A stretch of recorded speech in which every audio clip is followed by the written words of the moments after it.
దసరా 4వ రోజు శ్రీ లలితా త్రిపుర సుందరీదేవి అవతారం. నైవేద్యం వచ్చేసి అల్లం గారెలు. పూజల హడావిడిలో సింపుల్‌గా ఎలా మిక్సీలో రుబ్బుకున్న పిండితో గారెల్ని హోటల్ స్టైల్‌లో క్రిస్పీగా అలాగే లోపల సాఫ్ట్‌గా ఉండే గారెల్ని ఎలా తయారు చేసుకోవాలో ఈ రోజు వీడియోలో చూసేయండి. మినపప్పుని 2-2.5 గంటల పాటు నానబెట్టుకోవాలి.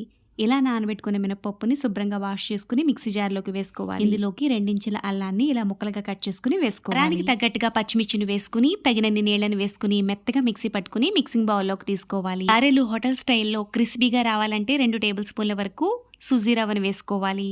అదే మనం ఉప్మా చేసుకుంటాం కదా ఆ నూక. రుచికి సరిపడా ఉప్పు వేసుకుని గరిటతో గానీ ఇలా విస్కర్తో గానీ ఇలా వన్ డైరెక్షన్ లో కలుపుకోవాలి. ఇలా కలుపుకోవడం వల్ల మధ్యలో ఎయిర్ బబుల్స్ ఏర్పడి గారెలు సాఫ్ట్ గా వస్తాయి. ఇలా 4-5 నిమిషాల పాటు కలుపుకుంటే పిండి క్వాంటిటీ కూడా కొంచెం ఎక్కువగా అవుతుంది. చూసారు కదా, ఇలా అయితే మనకి పిండి రెడీ అయిపోయింది. గిన్నెలోకి నీళ్లు వేసుకుని గారెల పిండి వేసుకుంటే పైకి తేలాలి.